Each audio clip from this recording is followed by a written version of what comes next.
Hello students. आज हम लोग अर्थमेटिक प्रोग्रेशन का चैप्टर पढ़ेंगे। जैसा कि पिछला बार हमने ट्रिगोमेट्री एप्लीकेशन ऑफ ट्रिगोमेट्री पढ़ा था, आज जो हम लोग पढ़ेंगे वो अर्थमेटिक प्रोग्रेशन। जैसा कि आप लोग सभी जानते हैं कि अर्थमेटिक प्रोग्रेशन को शॉर्ट फॉर्म में क्या बोलते हैं, AP, और इसको हिंदी में क्या बोलते हैं, समांतर श्रेणी। समांतर श्रेणी, देखिए हिंदी में जो समांतर हुआ इसका क्या हुआ, समान प्लस अंतर। जैसे अंतर जो होगा, डिफरेंस जो होगा वो इक्वल होगा टू कंसेक्यूटिव टर्म के बीच, जैसा कि हम लोग आगे एग्जाम्पल में देखेंगे। इसमें हम एग्जाम्पल देखेंगे कि arrangement of seats in auditorium. Auditorium में जो अरेंजमेंट सीट्स का होता है वो भी AP में ही होता है। उसके बाद spirals of seeds in a sunflower. Sunflower में जो अरेंजमेंट होता है सीड्स का वो भी क्या होता है, AP फॉर्म में ही होता है। उसके बाद इन मैथमेटिक्स में भी we find various patterns in shape and numbers. बहुत सारे पैटर्न, जैसे यहाँ पे एग्जांपल के थ्रू देखिएगा कि अगर इसमें देखते हैं कि ये इसका जो रेडियस हुआ 1, इसका रेडियस 2, फिर यहाँ से यहाँ रेडियस 3, फिर यहाँ से यहाँ रेडियस क्या हो गया बाबू 4, तो 1 2 3 4 डॉट डॉट ऐसे चलते जाएगा, ये सो ऑन, ठीक है, 1 2 3 4 एंड सो ऑन। तो दिस लिस्ट ऑफ नंबर, ये जो नंबर का लिस्ट है, फॉलोज ए सर्टेन पैटर्न, एक सर्टेन पैटर्न को फॉलो कर रहा है। आप देखेंगे कि कैसा पैटर्न को फॉलो कर रहा है। तो जैसे कि 1 2 3 4, देखिएगा कि 1 में अगर +1 ऐड किए तो क्या हो गया 2, 2 में +1 ऐड किए तो क्या हो गया 3, और 3 में +1 ऐड किए तो क्या हो गया बाबू 4। तो इस प्रकार से एक सर्टेन पैटर्न को फॉलो कर रहा है, +1 हर में नेक्स्ट टर्म में ऐड हो रहा है, यानी 2 कंसेक्यूटिव टर्म के बीच में डिफरेंस कितना हुआ बाबू 1 का। तो इस subsequent number is 1 more than its previous one, previous one से कितना ज़्यादा है 1 ज़्यादा है। अब जैसे मैच स्टिक्स देखे होंगे, सलाई का जो तिल्ली होता है, ठीक है ना, उसको आप लोग देखे होंगे। जैसे 1 2 पैटर्न फॉलो कर रहा है, देखिए एक ये 3 हुआ, इसमें जब ये फॉलो हो गया फिर इसमें 2 ऐड हो गया 3 2 5, फिर इसमें भी देखिएगा वैसे ही, ठीक है, 1 2 3 4 5, फिर इसमें ऐड हो गया, फिर 1 2 3 4 5। तो इस प्रकार से इसमें क्या हुआ 2 1 3, इसमें कितना स्टिक है 1 2 3 4 5 5 है। यहाँ देखिए 1 2 3 4 5 6 7 मैच स्टिक्स है। इसमें 1 2 3 4 5, ठीक है, 6 7 8 9। तो क्या देख रहे हैं कि 2 नेक्स्ट टर्म में ऐड होते चला जा रहा है, एक फॉलोज कर रहा है, एक सर्टेन पैटर्न को फॉलो कर रहा है कि 2 हमेशा क्या हो जा रहा है मैच स्टिक्स, ठीक है, बढ़ जा रहा है। तो the list of number is 3 5 7 9 11 13 है। ये सब को क्या बोलेंगे टर्म, 3 एक टर्म है, 5 भी एक टर्म है, 7 भी टर्म है, 9 और सो ऑन। तो इसको हम नंबर लाइन पे देखेंगे 1 2 3 4 5 6 7 8 9 10 11 12 13, ये नंबर लाइन पे देखिए, ये 1 2 3 हो गया। 3 के बाद क्या देखें कि 4 गैप हो गया 5 के बाद क्या हो गया 7, एक गैप के बाद 8 गैप हो गया 9, एक सर्टेन पैटर्न को ये फॉलो कर रहा है। Can you right the next term of this list. तो सबसे पहले इसको पैटर्न को पता करेंगे कि पैटर्न में क्या है, कि हम कितना ऐड कर रहे हैं, 2 ऐड, जैसे 3 में 2 ऐड करेंगे तो 5 हो रहा है, 5 में 2 ऐड करेंगे तो 7 हो रहा है, और 7 में 2 ऐड कर रहे हैं तो 9।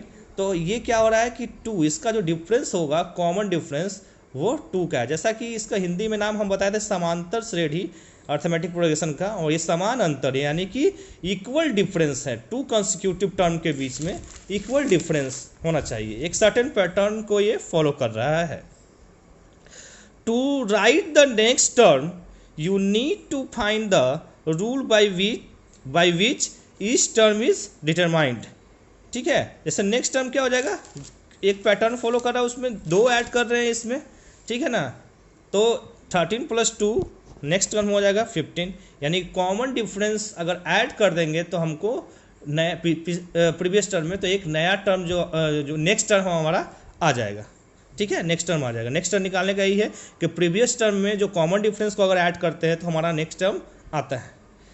तो यहाँ देखिएगा, here the successive terms are obtained by adding a number to the preceding term, माने पिछला टर्म में हम नंबर ऐड कर रहे हैं तो हमारा आगे का टर्म आ रहा है। अब देखिएगा ये सब जो एग्जाम्पल है उसको देख करके हम समझने को, जैसे यहाँ क्या है 3, 8, 13, 18, 23, तो यहाँ क्या हुआ 5 ऐड हुआ तो 8 हो, 3 में 5 ऐड किए तो 8 हो गया, 8 में 5 ऐड किए तो 13 हो गया, 13 में 5 ऐड किए तो 18 हो गया, 18 में 5 ऐड किए तो 23 हो गया। अब नेक्स्ट टर्म देखिएगा, 11 में ऐड किए -4 तो 7, 7 में ऐड किए -4 तो 3, 3 में -4 ऐड किए तो -1, और -1 में ऐड किए -4 तो क्या हो गया -5। ये सेकंड जो इसका एग्जाम्पल हो गया।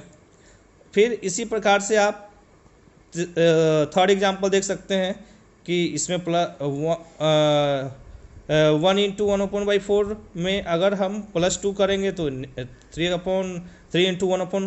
1/4 हो जाएगा। तो इसी प्रकार से हम लोग ये सारा टर्म आ रहा है।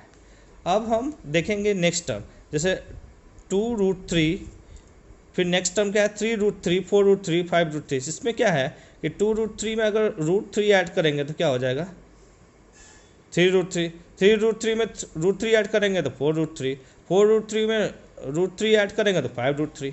समझ में आ रहा है? तो √3 ऐड करें, यहाँ भी एक सर्टेन पैटर्न फॉलो कर रहा है और कॉमन डिफरेंस क्या हो रहा है, समान हो रहा है। यहाँ पे देखिएगा आप कि 5, 5, 5, 5, 5, इसमें क्या 5 में 0 ऐड करेंगे, 0 ऐड करेंगे, कंटिन्यू एक ही टर्म को ऐड करेंगे तो नेक्स्ट टर्म मिल रहा है।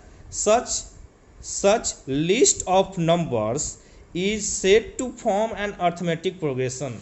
तो इसको, इस नंबरों को क्या बोलेंगे बाबू, अर्थमेटिक प्रोग्रेशन, क्योंकि एक सर्टेन पैटर्न को फॉलो कर रहा है। अब एपी का डिफिनेशन क्या देखते हैं। एपी का डिफिनेशन क्या है, एन अर्थमेटिक प्रोग्रेशन और AP is a list of numbers. क्या है कि नंबरों का लिस्ट है, ठीक है ना, नंबर्स का क्या है list, the list of numbers in which each term is obtained by adding a fix number. Each term obtain कहाँ से होता है, एक फिक्स नंबर को ऐड करने में। कहाँ, किस में ऐड करेंगे तो प्रीसीडिंग टर्म में, to the preceding terms except the first term, first term को एक्सेप्ट द फर्स्ट टर्म, ठीक है। तो हम देखेंगे कि क्या है कि एक लिस्ट ऑफ नंबर है, ठीक है ना, एक list of numbers in which each term is obtained by adding a fix number. एक फिक्स नंबर ऐड करते हैं कहाँ, प्रीसीडिंग टर्म में। पहले के टर्म में अगर हम एक फिक्स नंबर को ऐड करते हैं जिसको हम कॉमन डिफरेंस से जानते हैं, आगे हम देखेंगे। If the common difference is positive, values of the successive term is the AP increases. मतलब क्या करेगा, अगर कॉमन डिफरेंस पॉजिटिव होगा तो values of the successive term, यानी जो आगे का टर्म होगा, जो नेक्स्ट टर्म होगा, वो एपी का इंक्रीज होगा। जैसे देखिएगा, अगर हम इसमें क्या है कि पॉजिटिव है, 3 में 5 ऐड करेंगे तो ये क्या है 3, 8, 13, हमेशा क्या है बढ़ते क्रम में है, ठीक है, बढ़ते क्रम में है। अब देख सकते हैं कि सक्सेसिव टर्म में। अब नेक्स्ट देखिएगा, if the common difference is negative values, negative value होगा common difference of the successive term of the AP decreases, तो वो क्या होगा, सक्सेसिव टर्म डिक्रीज करेगा। जैसे यहाँ पे देखिएगा 11, 7, 3, तो इसका तो कॉमन डिफरेंस क्या है, निगेटिव है। तो निगेटिव के सेंस में क्या हो रहा है, ये डिक्रीज कर रहा है। क्यों, क्योंकि ये इसका क्या है, निगेटिव है, -4।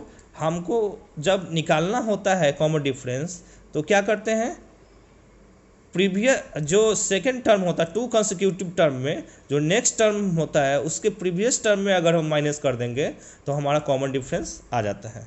तो इसका क्या आ जाएगा, 7 -11 इक्वल टू क्या हो जाएगा, -4।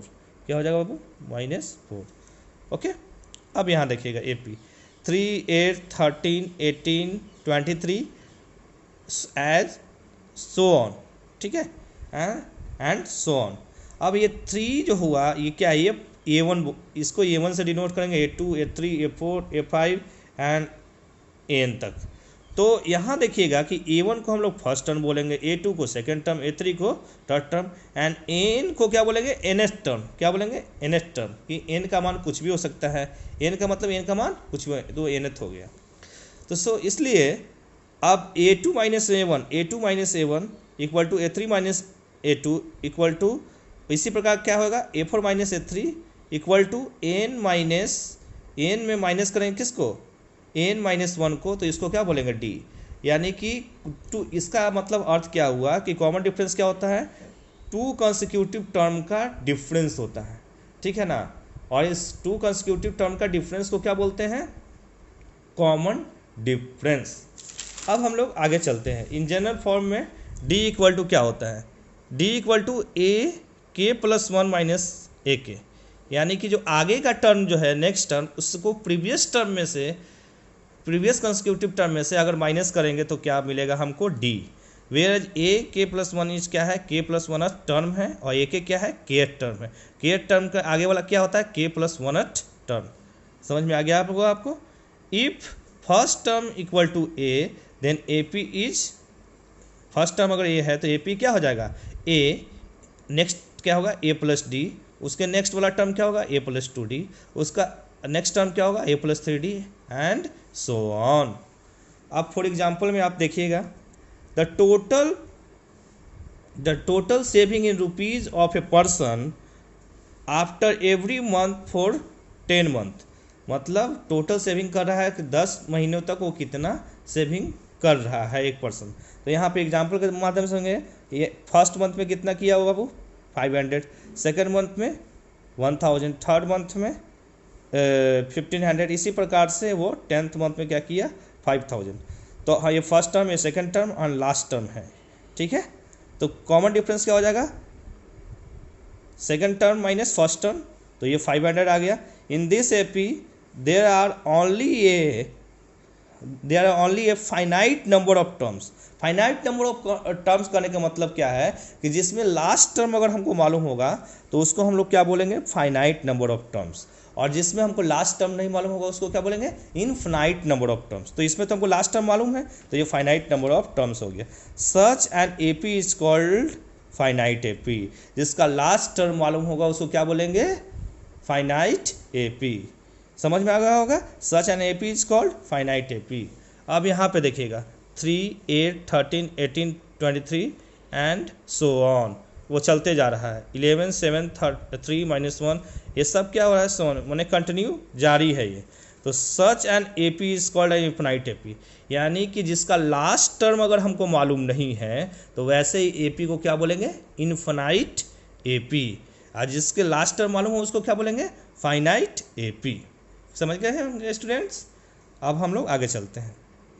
सच A P do not have last term, उसको हम लोग क्या बोलेंगे, इनफिनाइट ए पी, ठीक है। जैसे अब एक क्वेश्चन है कि ये 4 पहला टर्म है और एक फिर है नेक्स्ट कोई हमको टर्म मालूम नहीं है, can you find this next term, तो क्या इसका हम नेक्स्ट टर्म निकाल सकते हैं, कभी नहीं। अगर हमको फर्स्ट टर्म दिया रहे और कोई डाटा गिवन नहीं दिया रहे तो हम कभी भी हम निकाल नहीं सकते हैं नेक्स्ट टर्म को। You cannot find the other term unless you know the common difference, जब तक कि आपको कॉमन डिफरेंस मालूम नहीं हो तब तक हम नेक्स्ट टर्म को नहीं निकाल सकते हैं, ठीक है। Also an A P can not be form with only the common difference, और हम ये भी नहीं कर सकते कि केवल अगर कॉमन डिफरेंस दिया रहे तो हम एक ए पी बना लेंगे, ठीक है, एक ए पी का फॉर्म हो जाएगा, कभी नहीं, नेवर, ठीक है ना। तो अगर फर्स्ट टर्म दिया रहे और कॉमन डिफरेंस नहीं दिया रहे तो ए पी नहीं बनेगा, ठीक है। और कभी कॉमन डिफरेंस दिया रहे और फर्स्ट टर्म नहीं दिया रहेगा तो क्या होगा, तभी भी एक एपी का फॉर्मेशन नहीं होगा। सो टू लिस्ट एन एपी, एक एपी को लिस्ट करने के लिए you need it's first term, हमें फर्स्ट टर्म की ज़रूरत पड़ता है, एंड कॉमन डिफरेंस बोथ, यानी कि first term and common difference दोनों की ज़रूरत होता है एक एपी के लिस्ट करने के लिए। For example a equal to 4 and d equal to 5 है, देन ए पी क्या है 4, 9, 14, 19। If a equal to 4 and d equal to -5, then AP क्या होगा 4 -1 -6 -11। अभी हम लोगों ने देखा जो भी हमने पढ़ा आज वो बेसिक पढ़ा AP का। इसके बाद जो हम लोग पढ़ेंगे जब सभी चैप्टर का 10th का हम बेसिक पहले बता दे रहे हैं ताकि आप बेसिक थ्योरेटिकल नोट्स बना लीजिएगा स्टूडेंट्स। उसके बाद हम लोग इस पे नंबर ऑफ क्वेश्चन करेंगे। अभी AP का ये पार्ट 1 बेसिक था और जो कल का वीडियो में हम लोग अपडेट करेंगे बेसिक का पार्ट 2, ठीक है। उसके बाद फिर हम मतलब जितने भी और चैप्टर बच गए हैं उसका हम लोग बेसिक्स देखेंगे। दम ये 0 लेवल से है आपका और इसका आप नोट्स बनाते जाइएगा, आपसे रिक्वेस्ट है, ठीक है। धन्यवाद।